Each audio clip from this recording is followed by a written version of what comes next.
சண்டு champion ஒரு படம். இந்த படத்தோட பேரை கேட்டாலே உங்கள பல பேர் கண்டுபிடிச்சிருப்பீங்க. இந்த படத்தை தானே ஒரு மனுஷன் சளைக்காம நம்மளோட எல்லா சேனலுக்கும் போய் சண்டு சாம்பியன் படம் போடுங்கன்னு ஒருத்தர் ஆயிரக்கணக்கா கமெண்ட் போட்டுக்கிட்டு இருந்தாருன்னு நான் சொல்லி இல்ல. கமெண்ட் பக்கம் வந்திருந்தீங்கன்னா கண்டிப்பா நீங்க பாத்திருப்பீங்க. நம்பலனா இப்ப கூட நம்ம பழைய வீடியோஸ் போய் பாருங்க. ஆயிரக்கணக்கில் கமெண்ட் இருக்கும் இந்த படத்தை பேச சொல்லி. அதுவும் ஒருத்தர் தொடர்ந்து போட்டுக்கிட்டே இருந்தார். தெரிஞ்சோ தெரியாமலையோ தள்ளி போயிட்டே இருந்துச்சு. ஒரு ஸ்டேஜ்ல இல்லப்பா தமிழ் டப்பிங்ல அந்த படம் வந்துச்சுன்னு கேள்விப்பட்டேன், அதனால நான் பேசலன்னு கூட கமெண்ட் போட்டேன், ரிப்ளை போட்டேன். அப்பயும் மனுஷன் நிக்கல. ரிப்ளை போட்டு ஒரு நாள் ஆயிப்போச்சு.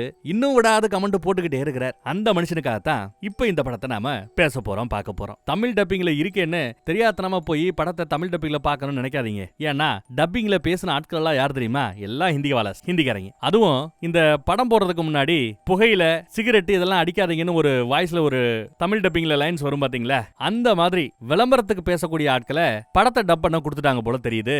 அப்படியே விளம்பரத்துல பேசுறாப்லயே படம் முழுக்க பேசி வச்சிருக்காங்க. காது கொடுத்து கேட்க முடியல. உணர்ச்சி இல்லாத, சகிக்க முடியாத அந்த டப்பிங்க இப்ப நினைச்சு பார்த்தா கூட கடுப்பா இருக்குது. நல்லா இருக்கிற படத்தையுமே அது நல்லா இல்லங்கிறாப்ல காட்ட ஆரம்பிக்குது. அதனால நானே ஹிந்திக்கு மாறிக்கிட்டேன். இங்கிலீஷ் சப்டைட்டில் வச்சு தான் படத்தை பார்த்தேன். அதன் பிறகு படம் ரொம்பவே பிடிக்க ஆரம்பிச்சிருச்சு. அந்த கஷ்டம் உங்களுக்கு வேணாம், எல்லாத்தையும் அருமையா இங்க எக்ஸ்பிளைன் பண்ணிருக்கிறேன். பிடிச்சா மத்தவங்களுக்கு ஷேர் பண்ணி விடுங்க. சண்டு சாம்பியன் உண்மை கதை, ஒரு மாமனிதரோட கதை, மறைக்கப்பட்ட கதை, வரலாற்றுல புதைக்கப்பட்ட கதை. வாங்க வீடியோக்குள்ள போகலாம். இந்த படத்தோட ஸ்டார்டிங் சீன்ல போலீஸ் ஸ்டேஷனுக்கு ஒரு பெரியவர் வரார். கம்ப்ளைண்ட் கொடுக்கணுங்கிறார். யார் மேல கம்ப்ளைண்ட் கொடுக்கணும்னு இன்ஸ்பெக்டர் விசாரிச்சா இந்த நாட்டோட ஜனாதிபதிகள் மீது, குடியரசு தலைவர்களின் மீது கேஸ் கொடுக்கணுமா. ஏற்கனவே கோர்ட்டுக்கு போகணும்னு அவசரம். இதுல இது வேறையாங்கிறாப்ல இன்ஸ்பெக்டர் இதை பெருசா மதிக்கல. நிறைய பதக்கங்கள், இவர் ஒரு ஸ்போர்ட்ஸ் மேனா இருந்திருப்பார் போல பெரியவர். பதக்கம் எல்லாம் நிறைய வாங்கி இருக்கிறாரு. சரி என்னங்க உங்க பிரச்சனைன்னு கேட்டா, கடந்த 40 வருஷமா நம் நாட்டோட ஜனாதிபதிகளா இருந்த அத்தனை பேரும் தன்னை சீட்டிங் பண்ணிட்டதா கேஸ் கொடுக்கிறார். என்னப்பா ஒண்ணு அப்படி அந்த ஜனாதிபதிகள் ஏமாத்திட்டாங்கன்னு கேட்டா,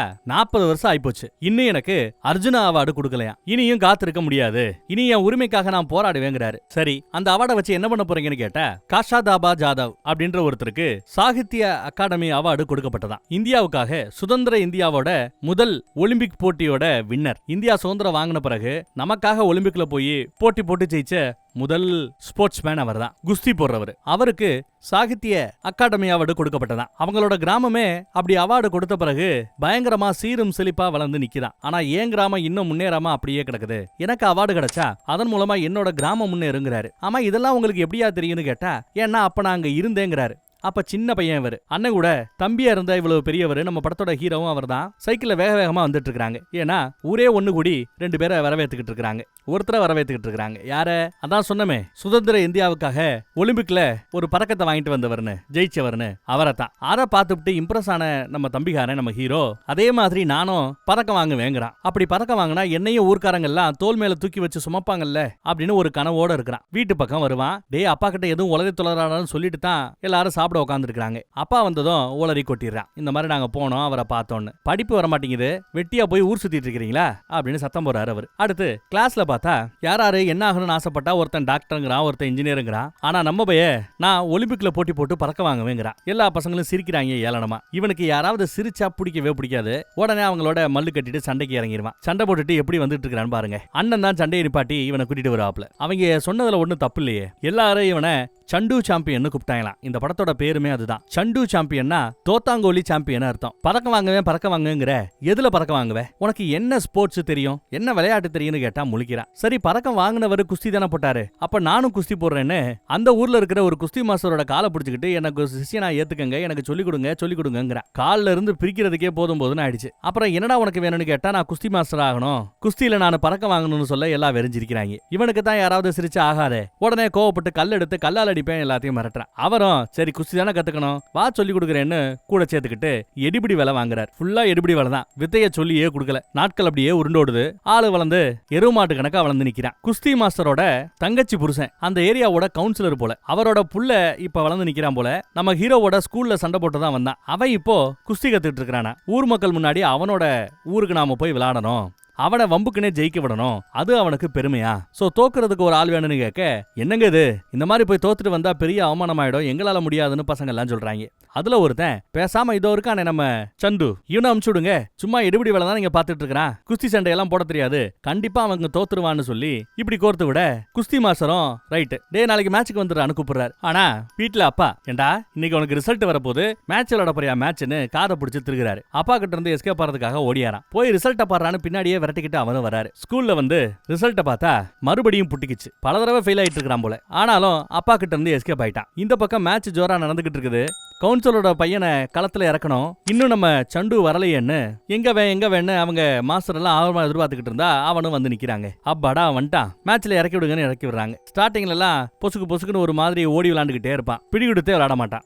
விளாடுறான்னு எல்லாரும் இவனை பார்த்து ஏளனமா சிரிக்க ஆரம்பிக்க இவனுக்கு தான் யாராவது சிரிச்சாங்கன்னா உடனே கோவம் வந்துருமே. கோவத்துல அப்படியே தூக்கி ஒரு போடுவான் பாருங்க, ஜெயிச்சு விட்டான். ஆனா கவுன்சிலரோட பையனை ஜெயிக்க விடுவோன்னு தான் இவங்க பேசியிருந்தாங்க. இப்படி தோக்கடிச்சதுனால கவுன்சிலர் காண்டாயி அடிங்கிடாவங்களான்னு சொன்னதும் பசங்க எல்லாம் தெரிச்சு ஓட ஆரம்பிக்கிறாங்க. அதுலயும் குறிப்பா இவன் தானே தோக்கடிச்சது, இவனை தான் வெறிகொண்டு 4 பேர் விரட்டுறாங்க. ஆத்த அசால்ட்டா இவன் நீந்தி கிடக்குறான். இந்த பக்கம் ஒரு ட்ரெயின் போய்கிட்டு இருக்கும். நடக்கிற கூத்து அங்க இருக்கிற சில பொண்ணுங்க உட்பட எல்லாருமே பாக்குறாங்க. ஓடுறான் வேகமா ஓடியாரான். ஓடிக்கிட்டு இருக்கிற ட்ரெயின்லயே அழகா ஏறான். அதே சமயம் அந்த ட்ரெயினுக்குள்ள இருந்த ஒருத்தர் ஒரு சிங்கு வாப்பான்னு கையை பிடிச்சு மேல தூக்கி விடுறாரு. ஏதாவது திருடிட்டு ஓடி அந்த இடம் தான் முதல் கேள்வி கேட்கிறார். அப்புறம் அவனோட சொந்த கதை சோக கதைலாம் சொன்னதும், தம்பி பறக்க வாங்கணும், ஒலிம்பிக்ல பார்ட்டிசிபேட் பண்ணணும்னா அதெல்லாம் சாதாரண விஷயம் இல்ல, போதுமான அளவு ட்ரைனிங் இருந்தாதான் அதெல்லாம் சாத்தியம். ஆனா அந்த ட்ரைனிங் எல்லாம் இங்க எல்லா இடத்துலயும் கிடைக்காது. ராணுவத்துல சேர்ந்துட்டா அவங்களே நமக்கு ட்ரைனிங் கொடுப்பாங்க.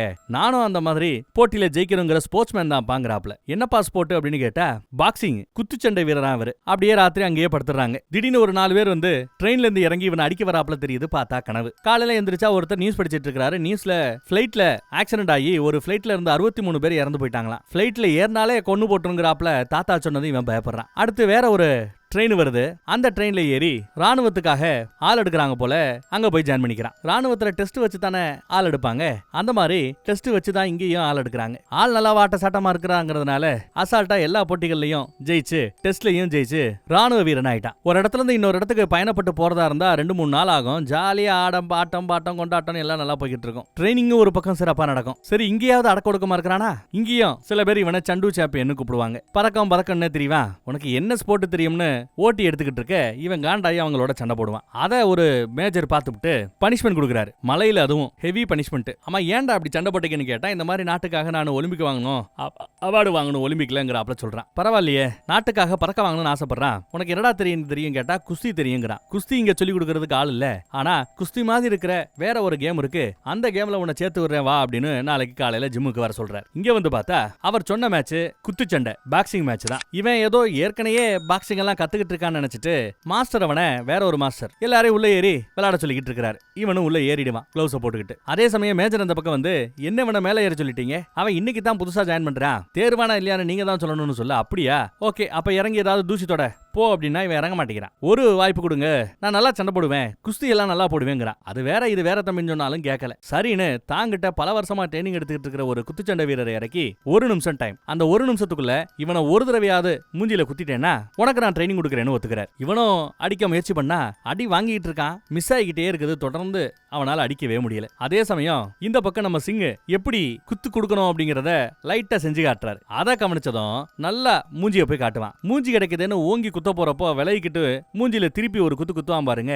1 நிமிஷத்துக்குள்ள ஒரு குத்து குத்திட்டாங்க. அதை பார்த்ததும் குருநாதரும் பரவாயில்ல வேகம் இருக்கு, ட்ரைனிங் கொடுக்குறேன்னு ட்ரைனிங் கொடுக்க ஆரம்பிக்கிறார். வளைச்சு ட்ரைனிங் நல்லா அருமையா எம் குமரன் சன் ஆஃப் மகாலட்சுமியில பிரகாஷ்ராஜ் கொடுத்த அந்த ட்ரைனிங் மாதிரியே இங்கேயும் ட்ரைனிங் கொடுக்கப்படுது. 6 பேக் எல்லாம் வைக்க ஆரம்பிச்சிட்டானா பாத்துக்கங்களேன். ட்ரைனிங்கோட உச்சம் அப்படி இருந்தது. அங்க நடக்கிற மேட்ச்ல எல்லாம் நாக் அவுட்ல எல்லா பேரையும் காலி பண்ணிட்டு இருக்கான். அடுத்து ஒரு நல்ல செய்தி. அடுத்து பார்த்தா டோக்கியோல இன்டர்நேஷனல் மிலிட்டரி கேம்ஸ் எல்லாம் நடக்க போகுதான். அதுக்காக நம்மளோட கேம்ப்ல இருந்து 6 பேரை தேர்ந்தெடுத்து அனுப்ப போறாங்க.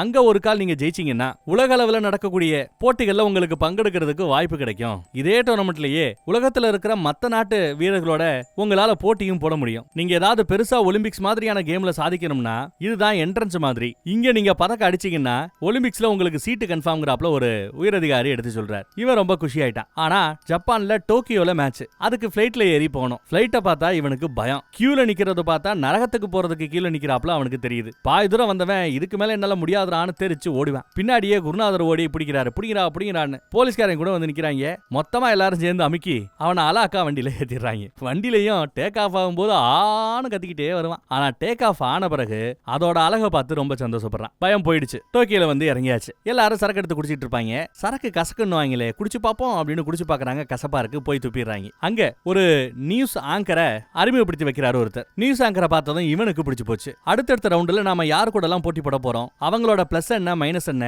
இதையெல்லாம் குருநாதரோட உதவியோட நம்ம ஹீரோ தெரிஞ்சுக்கிறான். மேட்ச் ஆரம்பமாகுதுங்க. நேத்து அவங்களோட வீக்னஸ் தெரிஞ்சுக்கிட்டதுனால அவங்களோட சண்டை போறதுக்கு இவனுக்கு கொஞ்சம் வசதியா இருக்கு. கீழ இருந்து வேற நம்ம குருநாதர் லெஃப்ட்ல அடி ரைட்ல அடின்னு அழகா அடிச்சு சொல்லிட்டு இருக்காரு. நல்லா அடிக்கிறான், நல்லா சண்டை போடுறான். அந்த பக்கம் அந்த நியூஸ் ஆங்கர் வீடியோல எல்லாம் கவர் ஆகுதான்னு ஆர்வமா பாத்துக்கிட்டு இருக்கா. ஜெயிச்சாச்சு. அடுத்து நம்ம சிங், அவனும் நல்லா சண்டை போடுவான். ஜெயிச்சாச்சு. அடுத்து நம்ம ஹீரோ, இவரும் நல்லா அருமையா சண்டை போடுறாரு. நாக் அவுட்ல ஒருத்தவன படுக்க போட்டுறாரு, ஜெயிச்சிடறாரு. நியூஸ்ல அந்த பொண்ணு இவனுக்கு ஒண்டர் பாய்னு பேர் வச்சிருக்கா. இந்தியால இருந்து வந்த ஒரு ஒண்டர் பாய் சும்மா டோக்கியோவையே கலக்கறாங்கறாப்ல நியூஸ்ல வந்துட்டு இருக்குது. எல்லாருக்கும் ரொம்ப சந்தோஷம் தான். அந்த பொண்ணு அப்பப்போ வந்து இவங்க கூட பேசிட்டு போய்கிட்டு இருக்கிறது உண்டு. அப்புறம் சிங்கோட ஆள் கூட விளையாடணும். எதுக்கு விளையாடுறவன் சும்மா தாறுமாறா அடிக்கிறான். சிங்கால சமாளிக்க முடியல. ஒரு குத்து வாங்கி நாக் அவுட்ல அப்படியே பொத்துன்னு விழுந்துருவான். அடுத்து பார்த்தா கண்ணு எப்படி வீங்கி போய் கிடக்குன்னு பாருங்க. நியூஸ்ல அவர் தோத்து போயிட்டாருன்னு வருது. நான் அவனை பழி வாங்குறேங்கிறாப்ல நம்ம ஹீரோ சொல்லுவார். அடுத்து அவங்க எல்லாம் மேல டேபிள்ல உட்காந்து சாப்பிடுவாங்க.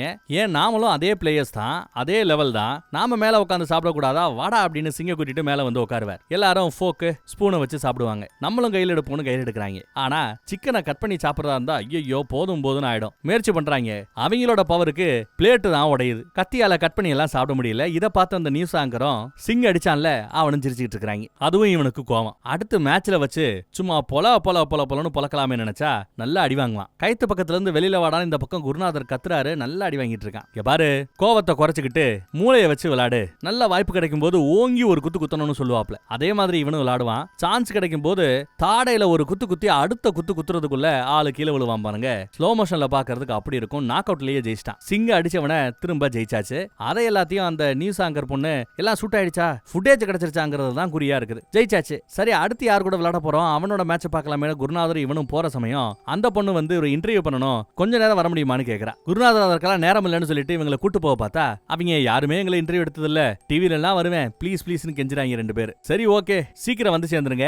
6:30க்கு அடுத்து நீ யார் கூட சண்டை போட போறியோ அவனோட மேட்ச் இருக்கு, அதை நீ பார்க்கணும்னு குருநாதர் சொல்றாரு. கண்டிப்பா ஈவினிங் வந்துரும் சொல்லிட்டு தான் அவங்களும் போவாங்க. ஆனா அந்த இன்டர்வியூ வந்து இங்கிலீஷ்ல நடக்கிற இன்டர்வியூ போல. ஏதோ 1-2 கேள்வி கேட்பாங்க. உங்களோட லட்சியம் என்னன்னு கேட்டா ஒலிம்பிக்ஸ்ல பதக்கம் அடிக்கணும், அது எதுன்னு ஏதோ இங்கிலீஷ்ல சொல்லிட்டு இருப்பான். இந்த பக்கம் ஆனா லேட் ஆகி போச்சு. அடுத்து சண்டை போடக்கூடிய அந்த ஆளை பாக்குறதுக்காக இவங்க வரல. உகாண்டா வீரர் ஒருத்தன் அவன் கூட தான் சண்டை போடணும். சும்மா அடிச்சு பொளந்து எடுக்கிறான். அவங்கிட்ட மைனஸே இல்லையா, நெகட்டிவா எதுவுமே இல்ல, வீக்னஸ்னு எதுவும் கிடையாது. இவங்களும் வரலையா, வெயிட் பண்ணி பார்த்தவர் எந்திரிப்பாரு. 8 மணிக்கு ஆயிடும். அப்ப அவங்க வந்து நிப்பாங்க. லேட் ஆகி போச்சுங்க, இங்கிலீஷ் தெரியாதனால கொஞ்சம் லேட் ஆகி போச்சுங்க. பாரு, இவங்கிட்ட வீக்னஸே கிடையாது.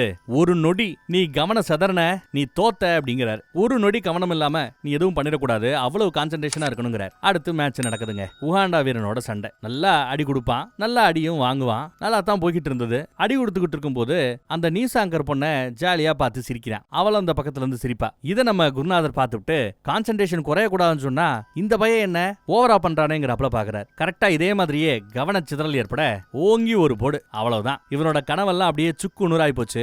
நாக் அவுட்ல போத்துன்னு விழுந்துட்டான். அப்ப அந்த பொண்ணை பாப்பான். அந்த பொண்ணு இப்பயும் கரெக்டா விழுகிறத வீடியோல புடி, ஜெயிக்கிற அந்த உகாண்டா வீரனை காட்டு அப்படின்னு ஆர்வமா அந்த பக்கத்துல பேசிட்டு இருக்கா. இவன் தோத்துட்டானே விழுந்துட்டானேங்கிறத பார்த்தலாம் அந்த அம்மா கொஞ்சம் கூட வருத்தப்படல. அப்புறம் தான் இவன் பண்ண தப்ப உணர்றான். இத கதையெல்லாம் சொல்லும் போது இன்ஸ்பெக்டர் ஆஹா அருமையா இருக்கே கதை, மேல சொல்லுங்கன்னு ஆர்வமா விசாரிக்கிறார். அடுத்த 2 மாசத்துக்கு குருநாதர் இவங்க கிட்ட பேசவே இல்லை போல. காஷ்மீர்ல கேம்ப் போட்டுருக்காங்க. அப்போ ரொம்ப வேகமா சந்தோஷமா இவன் ஓடியாரான். குருநாதரை பார்த்து ஒரு லெட்டர் கொடுக்குறான். அதுல என்ன சொல்லிருக்காங்கன்னா, ஆசிய அளவுல தலைசிறந்த வீரன்னு, தலைசிறந்த குத்துச்சண்டை வீரர்னு நம்ம ஹீரோவை தேர்ந்தெடுத்திருக்காங்க. உகாண்டா வீர ஒருத்தவன் ஜெயிச்சான் இல்லையா, ஜெயிச்சா கூட அவன் ஆசிய கண்டத்துக்குள்ள வரமாட்டான் போல, ஆப்பிரிக்க வீரன் தான் அவனை சொல்றாங்க. சோ ஆசிய வீரன் நம்பர் 1 இன் ஆசியா யாரு, நம்ம ஹீரோ. அதனால அவனை அடுத்த ஒரு போட்டியில நடக்கிறதுக்கு கூப்பிட்டு இருக்காங்க போல. அதுவும் இன்டர்நேஷனல் மேட்ச் தான். இப்ப நடக்க போற அந்த ஏசியன் கேம்ல ஜெயிச்சிட்டா என்னால ஒலிம்பிக்குள்ள போக முடியும், ட்ரைனிங் கொடுங்கன்னு கேட்டா அவரு ட்ரைனிங் கொடுக்க முடியாதுங்கிறார். நானும் அதே கனவுகளோட தான் ஒரு தடவை வந்தேன், எனக்கும் கவன சிதைவு ஏற்பட்டுச்சு, அடுத்த என்னோட கனவு தோத்து போச்சு. அதே மாதிரி உனக்கு நான் அந்த வார்னிங்கை கொடுத்தேன், நீ அந்த வார்னிங்கை கேட்காம திமிரில் நடந்துகிட்ட, தோத்து போயிட்ட. இனி உன்னால அதெல்லாம் ஜெயிக்க முடியாது, எனக்கு உன்னால எதுவும் நடக்க போறதில்ல, எனக்கு தெரிஞ்சு போச்சுங்கிறாரு. இல்லங்க நான் ஒழுங்கா இருப்பேன் எவ்வளவோ பேசி பாக்குறான், கெஞ்சி பாக்குறான். ஆனாலும் குருநாதர் ஒத்துக்கவே இல்லை. திடுதுப்புன்னு பார்த்தா அந்த பக்கத்துல இருந்து எதிரி நாட்டுல இருந்து 2 பிளைட் வருது. இந்த ராணுவ கேம்ப் மேல பாம்பு போட ஆரம்பிக்கிறாங்க, சண்டை போட ஆரம்பிக்கிறாங்க. நம்ம ஆட்கள் வேக வேகமா ஓடியாந்து கையில துப்பாக்கி எடுத்து டப்பட்டப்பட்டப்படன்னு சுட்டா கண்ணா பின்னான்னு பாம்பு இருக்குது. பெரிய துப்பாக்கி ஒண்ணு கிடக்கும், அதை வேகமா ஓடி போய் எடுத்து அடிச்சு தள்ளி ஒரு வண்டியை சாச்சிடறான், ஒரு பிளைட். ஆனாலும் பயங்கரமான சண்டை. சண்டையில ஒரு பெரிய வாட்ச் டவர்னு சொல்லுவோம்ல, கண்காணிப்பு கோபுரம், அது உடஞ்சு கரெக்டா நம்ம குருநாதர் சிங் இருந்த அவங்க மேலேயோ பொத்துன்னு வந்து விழும். அதை கிளறி எடுத்து உள்ள இருந்து ஒவ்வொருத்தரா வெளியில எடுத்துட்டு வருவான். அதுக்குள்ள பார்த்தா வேற பிளைட் ஃபைட் வந்து துப்பாக்கி சட்டிருச்சு. சிங் அங்க சம்பவ இடத்திலே செத்து போறான். குருநாதர் அடிபட்டு கிடக்குறாரு. அவரை தூக்கிக்கிட்டு காப்பாத்த போலாமேன்னு ஓட முயற்சி பண்றான். ஆனாலும் முடியல. பொத்துன்னு விழுகிறான். சரி, அதுக்கு பிறகாவது சண்டை போட முயற்சி பண்ணா அப்பையும் பாருங்க பின்னாடி இருந்து இங்க இருந்தோ வந்த தோட்டாக்கள் சும்மா கண்ணா விண்ணான்னு முதுகுல அடிக்குது. அப்படியே வீழ்வான். அப்பையும் விடாம துப்பாக்கி மேல விழுந்துகிட்டே இருக்குது. ஒரே சுடுகாடு மாதிரி ஆயிடுச்சு ராணுவ முகாமே. இதையெல்லாம் இந்த பக்கம் போலீஸ்காரங்க எல்லாம் மிரண்டு போய் கேட்டுட்டு இருந்தாங்க. அப்புறம் என்னாச்சுங்கன்னு கேட்டா நம்ம ஹீரோவோட உடம்புல மொத்தம் 9 தோட்டா இறங்கி இருக்கு. 9 தோட்டாவா? ஒரு தோட்டாவை கூட நான் சுட்டதில்ல, ஏமலையும் பட்டதில்ல. 9 தோட்டாவை வாங்கிட்டு அசால்ட்டா இருக்கிறீங்க அப்படின்னு அரண்டு போய் கேட்கிறாப்ல நம்ம இன்ஸ்பெக்டர். அடுத்து என்னாச்சுன்னு கேட்டா அடுத்த 2 வருஷம் ஆயிப்போச்சு. இப்ப என்ன நடக்குதுன்னு காட்டுறாங்க. ஒரு மிலிட்டரி ஹாஸ்பிட்டல்ல மேஜர் ஒருத்தர் திடுதிப்புன்னு ஆய்வு பண்றதுக்காக வராரு. உடனே டாக்டர் எல்லாம் வேகம்னு எல்லாத்தையும் கிளீன் பண்ணுங்க, அந்த கோமால கிடக்கிற பேஷண்ட கொஞ்சம் தொடச்சு விடுங்க அப்படி எல்லாம் பேசிட்டு இருக்காரு. அவன் ஒருத்தன் கோமால கிடக்கிற ஆளை தொடச்சு விட வருவான். யாரு? நம்ம ஹீரோ தான். குண்டடி பட்டதுல கோமால கிடக்குறாரு. தொடக்கிறேன்னு சொல்லி தெரியாதனமா கீழே விட்டுற அப்படியே மேல படுக்கையில இருந்து கீழே பொத்துன்னு வந்து விழுவார். அப்படி விழும்போது தலை தரையில நல்லா நங்குன்னு ஒரு அடி அடிக்கும். அப்ப டப்புன்னு முழிச்சிடுறாருங்க. மேஜர் இந்த பக்கத்துல வந்து என்னாச்சு ஏதாச்சுன்னு ஹெல்ப் பண்றதுக்காக பக்கத்துல வந்தா இந்த 2 வருஷத்துல ராணுவத்தோட யூனிஃபார்ம் மாறிடுச்சு. எதுக்கு இருக்கிறது இந்தியாவோட ஜெனரல் தான். ஆனாலும் இவன் எதிரி நாட்டோட ஆட்கள்னு சொல்லி கழுத்தை பிடிச்சு நெருக்கிறான். மித்தாட்கள் துப்பாக்கி எடுத்து சுட போவாங்க. டாக்டர் வேணான்னு சொல்லி எப்பா நீ கோமால கிடந்த, இது இந்தியா, இவங்கெல்லாம் இந்திய ராணுவத்தை சேர்ந்தவங்கன்னு சொன்னா இல்ல என்னோட யூனிஃபார்ம் எனக்கு தெரியும்னுமா. அப்ப ஜெனரல் தான் ஏதோ ஒன்ன கை காட்டுறாரு. என்னையா கை காட்டுறாரு பார்த்தா இந்திய தேசிய கொடியை அங்க கை காட்டுறாரு. ஜன்னலுக்கு அந்த பக்கத்துல பறந்துட்டு இருக்குது. அப்ப இவன் பாகிஸ்தான்லயோ வேற ஒரு நாட்டிலேயோ இல்ல இந்தியால தான் இருக்கிறான். இவங்க சொல்றதெல்லாம் உண்மைதான்னு புரிஞ்சுக்கிறான். ஜெனரலும் பரவாயில்லையடா தம்பி, இவ்வளவு கரெக்டா இருக்கிறியேன்னு பாராட்டத்தான் செய்யறாரு இவனை. சரி எந்திரின்னு கையை கொடுத்தா இவனால காலை இடுப்புக்கு கீழே இவனால அசைக்க முடியல. என்னடா அப்படின்னு பார்த்தா 9 தோட்டா உடம்புல இறங்குச்சுல, 8 தோட்டாவை ரிமூவ் பண்ணிட்டாங்க. முதுகுத்தண்டுல ஒரு தோட்டா மாட்டிக்கிச்சு. அதை ரிமூவ் பண்ணா இவனோட தலையை தவிர எல்லாமே செயலிழந்து போயிடுமா. அதனால தோட்டாவை எடுக்காம அப்படியே விட்டுட்டாங்களாம். இதை கேட்டு இவன் பயங்கரமா அழுகுறான், வருத்தப்படுறான். அடுத்த நொடி அப்படியே அந்த இடத்துல உச்சா போறாங்க. பிளாடர் கண்ட்ரோல் அவன்கிட்ட இல்ல. நாம எப்படி உச்சாவை அடக்கி வச்சுக்கிறோம் அந்த மாதிரி அவனால அடக்கி வைக்க முடியாது. அதையும் இழந்துட்டான். அடக்கி வைக்கிற அந்த பவரை இழந்துட்டான். பாவம். பிளாடர் கண்ட்ரோலும் இல்லங்கிறத தெரிஞ்சுக்கிட்டு இன்னும் அழ ஆரம்பிக்க அவரு நான் உனக்கு வாக்கு தரேன். இந்தியாவிலேயே ஒரு பெரிய தலை சிறந்த ஒரு ஹாஸ்பிட்டல் ஒன்னு இருக்குது, மிலிட்டரி ஹாஸ்பிட்டல் தான், அங்க ஒன்னு சேர்த்து விடுறேன்னு அங்க அனுப்பிச்சு விடுறாரு. அங்க ஒரு பியூனு எதுவா இருந்தாலும் என்கிட்ட கேளு, கொஞ்சம் காசு கொடு, நான் எல்லாத்தையும் வாங்கி கொடுக்குறேன்னு பேசிட்டு இருப்பான். நர்சம்மா இவன் சிகரெட் வாங்கி கொடுக்குறான், சரக்கு வாங்கி கொடுக்குறான் பேஷண்ட்டுகளுக்கு, இதெல்லாம் தப்பு, இன்னொரு தடவை இந்த மாதிரி தப்பு பண்ண வேலையை விட்டு தூக்கிடுவோன்னு மத்திக்கிட்டு இருக்காங்க. மாட்டிக்கிட்டு அவன் முழிப்பான். எல்லாரும் பார்த்து சிரிக்க ரொம்ப நாளைக்கு பிறகு இவன் சிரிக்கிறாங்க. இவனுக்கு சக்சஸ்ஃபுல்லா அங்க ஆபரேஷன் நடக்கும்னு எதிர்பார்க்கறான். ஆபரேஷனும் நடக்குது. அதே சமயம் மிலிட்டரிக்காரங்க சில பேர் வந்து வீட்டுல இவனோட மேட்டரை எடுத்து சொல்லி அங்க அந்த சிறந்த ஹாஸ்பிட்டலுக்கு வர சொல்லி குடும்பமும் அங்க வந்து பாக்குது. ஆபரேஷன் முடிஞ்சிருச்சு. ஆனா ஆபரேஷன் முடிவுல தோட்டாவை எடுத்துட்டாங்களா அப்படின்னு கேட்டா தோட்டாவை எடுக்கலையா. நாங்களும் செக் பண்ணி பார்த்தோம், தோட்டா எடுக்கிறது ரொம்ப சிரமம். அப்புறம் நீங்க மொத்தமா பாடியோட கண்ட்ரோலையே இழந்துருவீங்க. ஏன்னா தோட்டா முதுகு தண்டுல நல்லா உள்ள இறங்கி இருக்குது, நாங்க எடுக்கலன்னு சொல்ல இவன் ரொம்ப வருத்தப்படுறான். ஏன்னா காலு கண்ட்ரோல் இருக்காது, பிளாடரையும் கண்ட்ரோல் பண்ண முடியாது, குழந்தை மாதிரி இருக்கிற இடத்துல உச்சா போக வேண்டியிருக்கும். அம்மாவோ நான் உன்னை வச்சு நல்லா பாத்துக்கிறேன்டா, வாடா வீட்டுக்கு போலான்னு கூப்பிடுவாங்க. இவனோ அழுதுகிட்டு இருப்பான். ஆனா அண்ணங்காரன் நீ வீட்டுக்கு வராதங்கிறான். அது ஓ வீடு புரிஞ்சுக்கிறேன், ஆனாலும் நம்ம 2 பேருக்கு அடுத்து வீட்டுல 4 பசங்க இருக்கிறாங்க, நான் கடைக்கு போய் பாத்துக்கிறேன், பசங்களை அம்மா பாத்துக்கிறாங்க. இப்ப நீ வந்தா உன்னையே பாக்குறதுக்கு அங்க ஒரு ஆள் தேவைப்படும். இதுல மத்த ஆட்களை எப்படி பாக்குறது? இங்க இருந்தேன்னா உனக்கு எல்லா மெடிசனும் மாத்திரை எல்லாம் ஃப்ரீ, அங்க வந்தா அது எல்லாத்தையும் நம்ம வாங்க வேண்டியிருக்கும். உன்னை பாத்துக்கிறதுக்கும் அங்க ஆட்கள் இல்ல, அதனால பேசாம இங்கேயே இருந்துருன்னு சொல்லிட்டு அண்ணன் கழட்டி விட்டுட்டு போறான். தம்பிக்கு ஒரே அழுகையா போச்சு. அம்மா மட்டும்தான் உன்னை வச்சுக்கிறேன் நல்லா பாத்துக்கிறேன் அப்படின்னு சொல்லுவாங்க. இல்ல பரவாயில்ல நான் இங்கேயே இருக்கிறேன்னு இவனே விமாயால சொல்லணுமா, அண்ணனோட உத்தரவு. அவன் அப்படி சொல்லிட்டான் போல. அம்மா அழுதுகிட்டே அங்கிட்டு போறாங்க. இந்த கதையெல்லாம் கேட்டு இந்த பக்கம் இன்ஸ்பெக்டர் ஒரு மாதிரி ஆயிட்டார். சே இவ்வளவு கஷ்டமா அப்படின்னு. அதுக்குள்ள கோர்ட்ல இருந்து போனே வந்துருச்சு, இன்னும் என்ன பண்ணிட்டு இருக்கீங்கன்ட்டு. இதோ கிளம்புறேன்னு எல்லாரும் கிளம்புறாங்க. அப்படி கிளம்பும் போதுதான் பெரியவர் ஊனி எந்திரிக்கிறத நமக்கு காட்டுறாங்க.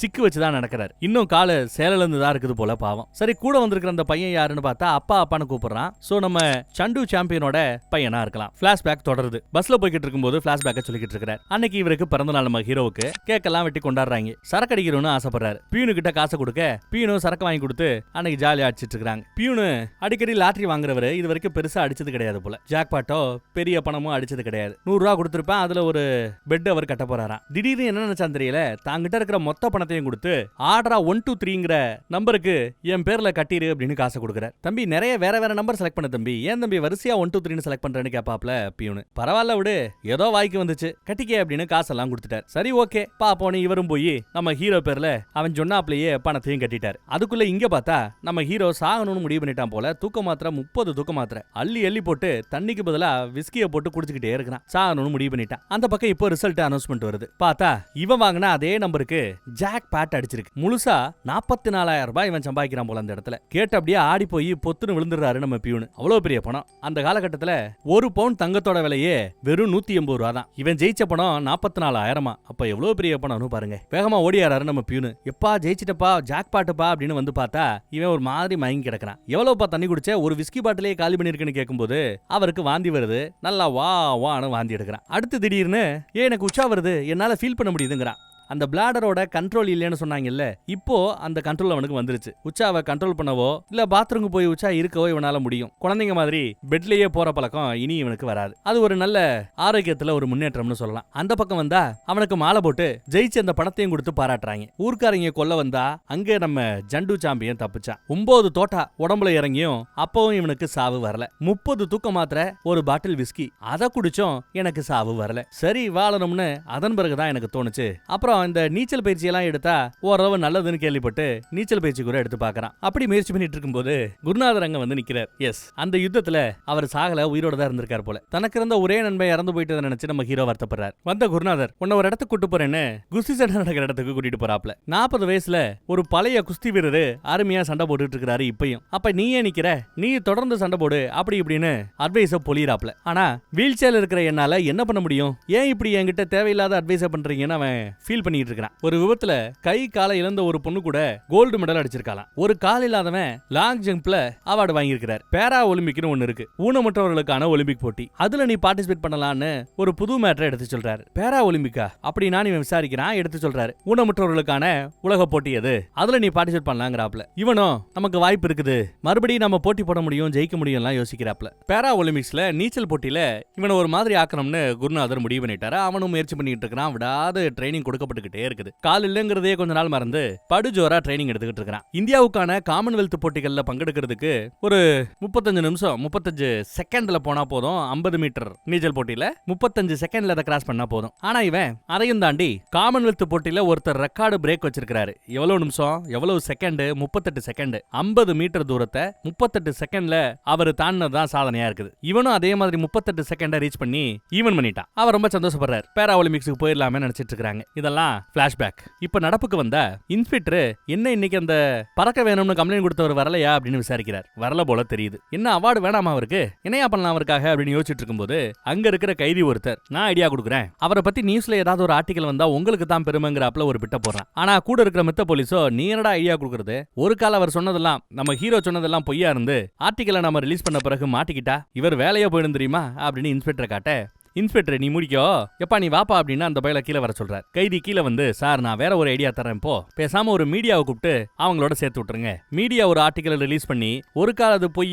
அப்படின்னு தெரிய வந்தா கூட மீடியாவுக்கு அவங்களுக்கு தான் பிரச்சனை வரும். நீங்க சேஃப், நல்லது பண்ணாப்லயும் ஆயிப்போச்சு, ஏதாவது நல்ல விஷயம் நடந்தா நீங்க பேரை தட்டிக்கலாம் இல்லையா அப்படின்னு சொல்ல நல்லா இருக்கேன்னு இவரை முடிவு பண்ணி போலீஸ்காரங்களை அனுப்பிச்சு வைக்கிறாரு. கூடவே ஒரு ரிப்போர்ட்டரையும். அந்த ரிப்போர்ட்டர் அந்த கிராமத்துக்கு வந்து இவரை பார்க்கும்போது தான் கிராமத்துக்கு ரோடு இல்ல, நல்ல வசதி வாய்ப்பு இல்லைன்னு சொல்லி தான் பறக்க வேணும்னு வந்து நின்னார். இப்போ அந்த ரோட்டை தான் செலவுலையே தான் கிராமத்துக்காக அவர் போட்டுட்டு இருக்கிறார். மக்களே இறங்கி வந்து அங்க வேலை செய்யறாங்க. இன்வெஸ்ட்மெண்ட் தான் அவரு. ஒர்க்லோட பொதுமக்களை ஏத்துக்கிட்டு இப்போ ரோடு போற வேலை சிறப்பா நடந்துகிட்டு இருக்குது. என்னங்க பறக்க வேணாமான்னு போலீஸ்காரங்க வந்து நிக்க எனக்கு பறக்க வேண்டான்ட்டு அசால்ட்டா திரும்பிக்கிறார். பையன் தான் வந்து இந்த ரோட்டுக்காகவும் சில வசதிகளுக்காகவும் தான் கிராமத்துக்காகத்தான் பறக்க வேணும்னு கேட்டார். இப்ப அதையே அவரே அவர் செலவுல போடுறதுனால பறக்கம் தேவையில்லை கிளம்புங்கன்னு சொல்ல அந்த ரிப்போர்ட் ரொம்ப இன்ட்ரெஸ்ட் ஆயிட்டாப்ல. ஆளு வித்தியாசமா இருக்கிறாப்லன்னு போட்டோ எடுத்துக்கிறார். அப்புறம் மீடியால மேல இடத்துல போய் இதை பத்தி எடுத்து சொல்லி அவார்டு வேணும்னு ஜனாதிபதிகள் மீது கம்ப்ளைண்ட் கொடுத்த ஒருத்தர் இப்போ தானே ரோடு போறதுனால அவார்டு வேணாம்னு சொல்லிட்டு சொன்னதும் வித்தியாசமான கேரக்டரா இருக்கேன்னு இவ கொஞ்சம் ஆர்வமாகறா. இப்போ பிளாஷ்பேக்ல பார்த்தா நம்ம ஹீரோ பேரா ஒலிம்பிக்ல பங்கெடுக்க போறாரா இல்லையாங்கிறதுக்காக ஒரு மீட்டிங் நடக்குது. மீட்டிங்ல பெரிய பெரிய ஆட்கள் எல்லாம் இருக்காங்க. அவங்க என்ன சொல்றாங்கன்னா பேட் நியூஸ் தான், நீ இப்போ ரெக்கார்டு பிரேக்னு நினைச்சிட்டு இருக்கிறது, நீ சமன்படுத்தினது 38 செகண்ட் தான். ஆனா ஒலிம்பிக் போட்டிகள்ல மினிமம் குவாலிபிகேஷனே 50 மீட்டர் ஸ்விம்மிங்க 40 செகண்ட்ல கடக்கணும். அப்படி கடக்கிறவங்கள தான் ஒலிம்பிக் போட்டிகள்ல மித்த நாடு அனுப்புது. ஆனா நம் நாட்டுல காமன்வெல்த்துக்காக நாம வச்சிருக்கிற அதிகபட்ச ரெக்கார்டு இருக்கிறதே 38 செகண்ட் தான். அவங்க 40 செகண்ட் வச்சிருக்கிறதுனால அட்லீஸ்ட் உன்னை விட ஒரு 15 பேரு 2 செகண்ட் வேகமா நீந்தக்கூடியவங்க அங்க ஆல்ரெடி இருக்கிறானுங்க. நீ போனாலும் தோத்து போவேன்னு நல்லா தெரியுது. எதுக்கு தேவையில்லாம செலவு பண்ணிக்கிட்டு? இப்ப வேற பாகிஸ்தானோட யுத்தம் நடந்துகிட்டு இருக்குது. ஏகப்பட்ட செலவு, பார்த்து செலவு பண்ண சொல்லி மேலெடுத்து உத்தரவு வேற. அதனால நாங்க ஒலிம்பிக்ஸ்ல தான் செலவு பண்ண போறோம். பேரா ஒலிம்பிக்ல உனக்கெல்லாம் செலவு பண்ண முடியாதுங்கிறாப்ல சொல்ல நம்ம ஹீரோ ஒரு மாதிரி வருத்தப்படுறான், அழுகுறான். 4 அட்வைஸ போடுவான். யுத்தத்தை காரணம் காட்டி எங்களால செலவு பண்ண முடியாதுன்னு சொன்னது தப்பு. அதுவும் ஒலிம்பிக்ல இருக்கிற வீரர்களுக்காக நீங்க செலவு பண்ணுவீங்க. ஆனா ஊனமா இருக்கிற எங்க மாதிரியான ஆட்களுக்கு நடக்கக்கூடிய பேரா ஒலிம்பிக்கு நீங்க செலவு பண்ண மாட்டீங்க. உங்க பார்வையே தப்பா இருக்கு அப்படி இப்படின்னு பேசிட்டு கிளம்பிடுவார். இதையெல்லாம் சோகமா பாத்துக்கிட்டு நம்ம பியூனி எந்திரிச்சு வந்து, சார் யுத்தம்னா உங்களுக்கு என்னன்னு தெரியுமா? யுத்தத்தை காரணம் காட்டி இவருக்கு உதவி பண்ண முடியாதுங்கிறீங்க. ஆனா நடக்கிறது பாகிஸ்தானுக்கும் இந்தியாவுக்குமான 2வது யுத்தம். இத காரணம் காட்டி நீங்க யாருக்கு உதவி பண்ண முடியாதுன்னு சொல்றீங்களோ அவரு அதே பாகிஸ்தானோட நடந்த அந்த முதல் யுத்தத்துல தான் உடம்புல 9 தோட்டாவை வாங்கிக்கிட்டவர், அவங்களோட யுத்தம் பண்ணவர். அவர்கிட்ட அதே யுத்தத்தை காரணம் காட்டி இப்போ பேரா ஒலிம்பிக்கு அனுப்ப முடியாதுன்னு சொல்றது எந்த விதத்துல நியாயம் அப்படிங்கிறாப்ல பேசிட்டு போயிடுறாரு. இது அந்த டீமை ஒரு மாதிரி உலுக்கி இருக்கும் போல தெரியுது. அடுத்து இப்போ பிளாஷ்பேக் முடிஞ்சு நடப்புக்கு வரோம். நடப்புல அந்த மீடியாக்காரம்மா மிலிட்டரியில வேலை பார்க்குற தெரிஞ்ச ஒருத்தருக்கு போனை போட்டு, எனக்கு இந்த மாதிரி ஒருத்தரோட ரெக்கார்டு வேணும். ஒரு 50 வருஷத்துக்கு முன்னாடி மிலிட்டரியில அவர் வேலை பார்த்தாருன்னு சொல்ல, 50 வருஷத்துக்கு முன்னாடி இருக்கிற டேட்டா எல்லாம் கம்ப்யூட்டர்ல ஏத்தி இருக்க வாய்ப்பு இல்ல, எல்லாம் பழைய ஃபைல்ல தான் கிடக்கும், நான் தேடி பார்த்துட்டு சொல்றேமா அப்படின்னு போய் தேடி பார்க்கறார். அப்படி தேடி பார்த்து என்னத்தை கண்டுபிடிச்சான்னு தெரியல, பரபரப்பா கால் பண்ணி, நீங்க சொன்னதை விட இந்த ஃபைல்ல ஏகப்பட்ட டீடைல்ஸ் இருக்குது, அந்த சண்டு சாம்பியன் சாதாரண ஆளு இல்ல போல தெரியுது, நானே இந்த ஃபைலை இப்போ ராணுவ ஹெட் குவார்ட்டருக்கு எடுத்துட்டு போக போறேன் அப்படின்னு சொல்லிட்டு ஓடுறார். அதே சமயம் இப்போ பிளாஷ்பேக்ல பார்த்தா நம்ம குருநாதர் ரொம்ப சந்தோஷமா ஓடியாரார் ஹாஸ்பிட்டல்ல நம்ம ஹீரோவை பாக்குறதுக்காக. பார்த்தா ஹாஸ்பிட்டல்ல அவர் இல்ல. ஆனா அந்த நல்ல செய்தியை கேள்விப்பட்ட அவங்க எல்லாரும் சேர்ந்து இவனை பாக்குறதுக்காக நீச்சல் குளத்துல அவன் ட்ரைனிங் எடுத்துக்கிட்டு இருப்பான். அங்க வந்து நிக்கிறாங்க. எல்லா பேரும் வரிசையா வந்து நிக்கிறாங்களே. என்ன மேட்டர்னு கேட்டா, பேரா ஒலிம்பிக் போட்டியில இந்தியாவின் சார்பா பங்கெடுக்க போறது நம்ம ஹீரோ தான் அதிகாரப்பூர்வமான உத்தரவு வந்திருக்கு, லெட்டர் வந்திருக்குது. அதை படிச்சு பார்த்தது இவனுக்கு ரொம்ப சந்தோஷமாயிட்டான். இப்போ அந்த பேரா ஒலிம்பிக் போட்டிக்காக தான் குருநாதரோட அங்க வந்திருக்கான். இப்போ பிளாஷ்பேக்க காட்டுறாங்க. பிளாஷ்பேக்ல நம்ம பையன் தூக்கம் இல்லாம காலைல 4:30 மணிக்கே எந்திரிச்சு ஒரு வாக் போலாமேனு கிளம்புறாரு. குருநாதர் என்னடா இவ்வளவு சீக்கிரம் கிளம்புறேன்னு கேட்க, நம்ம இந்தியால இன்னும் 8 மணி ஆயிருக்கும், வாங்க வெளியில போலான்னு கூப்பிடுவான். அட போப்பா நான் தூங்க போறேன்னு குருநாதர் படுத்துட்டார். நம்மால வீல் சேர்ல அந்த பக்கம் வெளியில வந்துட்டு இருக்காரு. அதே சமயம் ஒரு 8-10 பேர் பேக தூக்கிட்டு இவனை கிராஸ் பண்ணி ஓடியாருவாங்க. இவன் அதை பெருசா கவனிச்சுக்கல. விறுவிறுன்னு ஒலிம்பிக் வீரர்கள் தங்கி இருக்கிற அந்த இடத்துக்குள்ள புகுந்து பேகுக்குள்ள இருந்து துப்பாக்கி எடுத்து கண்ணாபின்னு சொல்றானுங்க. இந்த பக்கம் நம்மால வந்த இடத்துல படிக்கட்டு அதிகமா இருக்கும்,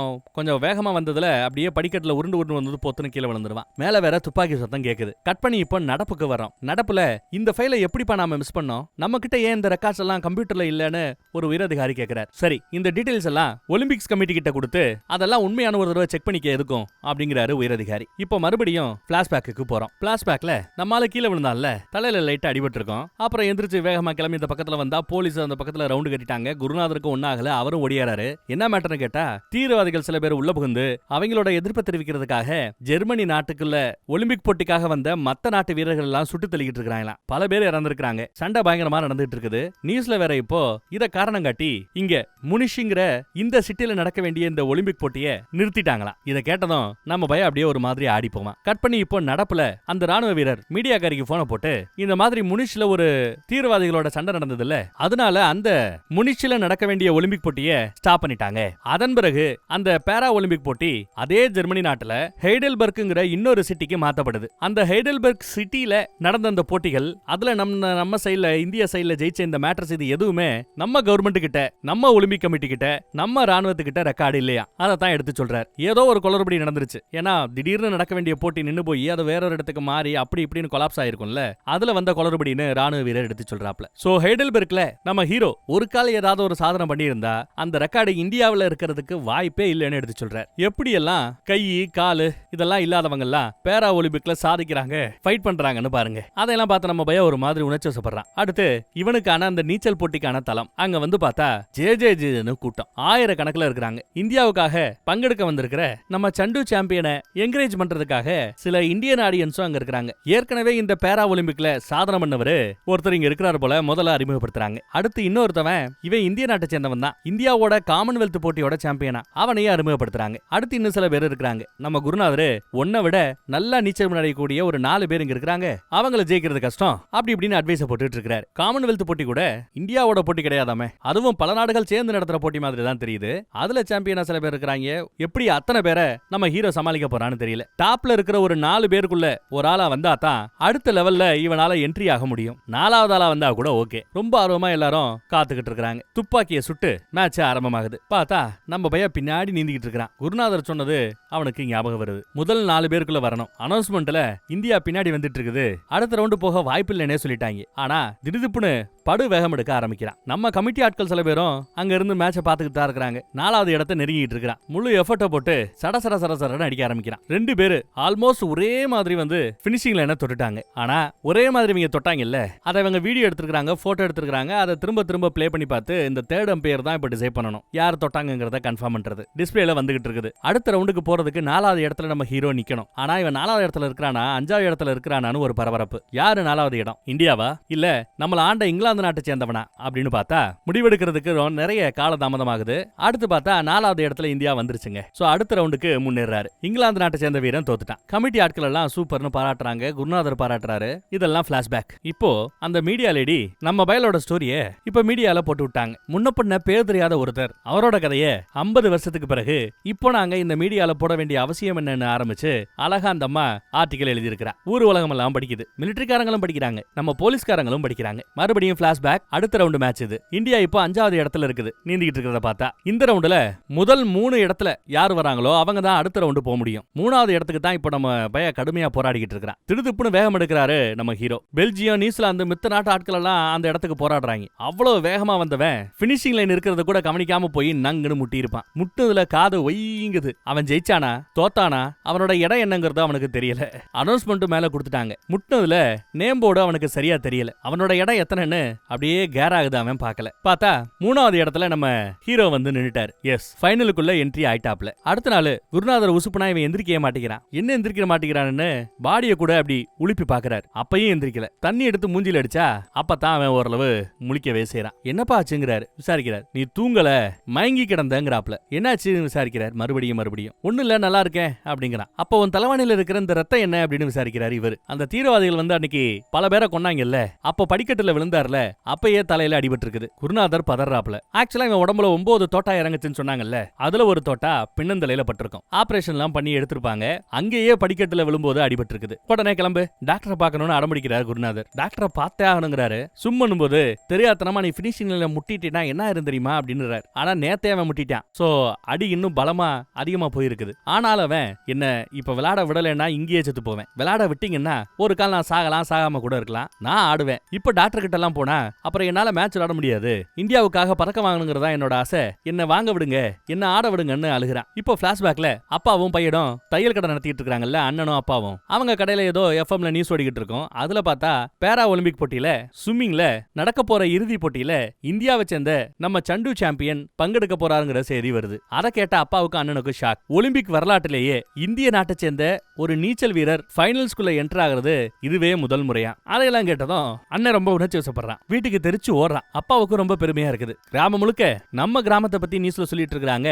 நம்ம பைய ஒலிம்பிக் போட்டியில ஃபைனல்ஸ்க்கு வந்துட்டானா அப்படின்னு ஊரு முழுக்க கத்திக்கிட்டே வராப்ல. அம்மா கிட்ட சொன்னா அம்மாவுக்கு ரொம்ப சந்தோஷம். குடும்பமே ஆனந்தத்துல அழுதுகிட்டு இருக்குது. இங்க அனௌன்ஸ்மெண்ட்லயும் கூட இந்தியா இறுதியில இந்த மாதிரி ஒரு நீச்சல் போட்டிக்குள்ள பங்கெடுக்கிறதுங்கிறது இதுவே முதல் முறை அப்படிங்கிறாங்க. இங்கே ஒரு 7-8 பேர் ஃபைனலுக்கு வந்திருக்காங்க. போட்டியும் நடக்குது. இப்போ வரைக்கும் நம்ம ஹீரோ 6வது இடத்துல தான் நீந்தி போய்கிட்டு இருக்கிறார். திறமையான நிறைய போட்டியாளர்கள் இருக்கிற இடத்துல இவர் ஜெயிக்கிறது கஷ்டங்கிறாப்ல அனௌன்ஸ்மெண்ட்ல சொல்றாங்க. அப்படி நீந்திக்கிட்டு இருக்கும் போதெல்லாம் தான் வாழ்நாள் முழுக்க எவ்வளவு பேர் கல்லால் அடிச்சிருப்பாங்க, எவ்வளவு பேர் சொல்லால் அடிச்சிருப்பாங்க. இன்னும் நாம இவனை சண்டு சாம்பியன், ஒரு தோத்தாங்கோலி சாம்பியன் தான் அவனை சொல்லிக்கிட்டு இருக்கிறோம். அதையெல்லாம் மனசுல நினைச்சு பார்த்துட்டு வெறியோட நீந்துறான். குஸ்தியில ஆரம்பிச்சு குத்துச்சண்டைக்கு போய் இப்ப நீச்சல் போட்டி வர வந்துட்டான். பார்த்தா நியூசிலாந்து ஆளை தள்ளிக்கிட்டு 3வது இடத்துக்கு நெருங்கிட்டானா. அடுத்து பார்த்தா 2வது பொசிஷன்ல இப்ப வந்துகிட்டு இருக்கான். யாருமே இதை எதிர்பார்க்கல. இன்னும் சில வினாடிகள்ல மேட்ச் முடிய போகுது. நம்ம ராணுவ ஜெனரல், ராணுவ ஆட்கள் கூட நியூஸ் தான் கேட்டுக்கிட்டு இருக்காங்க. முதல் போட்டிக்கான ஒரு கடுமையான போட்டி. இந்த கடுமையான போட்டியோட முடிவுல பினிஷிங்ல என்ன டச் பண்றது நம்ம ஹீரோ தான். இங்க தான் இவனோட பேரையே நாம சொல்றோம், முரளிகாந்த் பேக்கர். தனக்கான பேரை அவர் சம்பாதிச்ச இடமும் அதுதான். நேம் போர்டுல முதல் இடத்துல அவரோட பேரு தான் இருக்குது. கிராமம், ராணுவம், குருநாதர் எல்லாருக்குமே சந்தோஷம். கோல்டு மெடல் இந்தியாவுக்கு கிடைக்குது. கொடியும் உயரத்துல அங்க பறக்க விடப்படுது. குருநாதருக்கோ அழுகையே வந்துடுது. நம்ம பையலும் ஆனந்த கண்ணீர் வெடிக்கிறான். ஆனாலும் நியூஸ்ல என்ன எழுதிருக்காங்கன்னா இப்ப நடப்புக்கு வரோம். இவ்வளவு பெரிய சாதனை பண்ண இந்த மனுஷனோட கதை மண்ணோட மண்ணா எல்லாம் புதஞ்சு போச்சு. இப்ப அதை தூசி தட்டி எடுக்க வேண்டிய நேரம் வந்துருச்சு. ஏதோ சில குளறுபடிகள்ல அவரோட சாதனை ராணுவத்துக்கோ கமிட்டிக்கோ இந்திய அரசாங்கத்துக்கோ தெரியாம போயிடுச்சு அப்படின்னு நியூஸ்ல எழுதிருக்காங்க. அதையெல்லாம் படிச்சு பார்த்துட்டு ஒரு அமைச்சரே இப்போ நேர்ல வந்திருக்கிறார். ஒரு பெரிய பட்டு கூட்டமே வந்திருக்குது. அதுவும் உள்துறை அமைச்சர் வந்தவரு நான் ஸ்ட்ரைட்டா பாயிண்ட்டுக்கு வரேன்னு அர்ஜுனா அவார்டு வேணும்னு சொல்லி தானே இவ்வளவும் பண்ணீங்க. உங்களுக்கு இந்திய கவர்மெண்ட் அர்ஜுனா அவார்டு கொடுக்க போறது இல்லன்னு மூஞ்சில அடிச்சாப்ல சொல்லிட்டார். இதை சொல்றதுக்கு எதுக்குப்பா இவ்வளவு பேர் வரணும்னு தோணுதா? அதை விட அர்ஜுனா அவார்டோட உயரிய விருதான இந்தியாவோட உயரிய விருதுனாலும் அதைத்தான் சொல்லலாம் பத்மஸ்ரீ. அந்த அவார்டை இந்தியா உங்களுக்கு கொடுத்து கௌரவிக்க இருக்கிறதா சொல்ல பையன் அப்படியே வாய பொளக்குறான். இவ்வளவு நேரம் நம்ம பார்த்துட்டு இருக்கிற இந்த கதையல்ல நிஜம். நிஜத்துல நடந்த விஷயங்கிறது கூடுதல் தகவல். 2018 மார்ச் 20 ராஷ்டிரபதி பவன்ல டெல்லியில குடியரசுத் தலைவரோட கையால பத்மஸ்ரீ அவார்டு நம்ம பய வாங்குறார். இப்போ அவரோட உண்மையான முகத்தை நமக்கு காட்டுறாங்க. அவரோட பேர் என்ன? முரளிகாந்த் பெட்கர். இதோ இவர் தான் அவர். அவார்டை வாங்கிட்டு நம்மால ட்ரெயின்ல இருந்து இறங்கும் போது ஊரே அவருக்க காத்துக்கிட்டு இருக்குது. நம்ம லோக்கல் இன்ஸ்பெக்டர் கூட உட்காந்து அழுகிறாப்ல. அங்க ஒரு குழந்தை இதை எல்லாத்தையும் வேடிக்கை பார்த்துட்டு இருக்கோம். அதே மாதிரி தானே அன்னைக்கு நாம இந்த மாதிரி பார்த்தோம். அதை நினைச்சு பாக்குறாப்ல. அந்த குழந்தை சும்மா சல்யூட் அடிக்க பதிலுக்கு மதிச்சு இவரும் சல்யூட் அடிக்க அப்படியே இந்த படம் இந்த இடத்துல முடியுது. நல்லா இருந்துச்சுல? இதுவரை முரளிகாந்த் பெட்கர் உலகளாவிய போட்டிகள்ல 12 பதக்கங்களை ஜெயிச்சிருக்கிறாப்ல. நம் நாட்டோட தேசிய லெவலான போட்டிகள்ல 44 மெடல்களை ஜெயிச்சிருக்கிறார். அவரோட பதக்கங்களோட வாங்கின பரிசுகளோட ஒரு போட்டோ. 1972 உஷாங்கிற ஒரு பொண்ணை கட்டிக்கிட்டு அடுத்து 5 குழந்தைய பெத்துக்கிறார். அந்த குடும்பத்தோட போட்டோஸ் இப்பயும் மகாராஷ்டிரால புனேவோட எல்லை பகுதியில நம்ம முரளிகாந்தா குடும்பத்தோட வாழ்ந்துகிட்டு தான் இருக்கிறாராம். அவரோட முதுகு தண்டுல இன்னும் ஒரு தோட்டா எடுக்காம அப்படியே தான் இருக்குதான். இப்ப வரைக்குமே நல்லா இருந்துச்சுல? வேற ஒரு நல்ல படத்துல மறுபடியும் சந்திப்போம். தேங்க்யூ.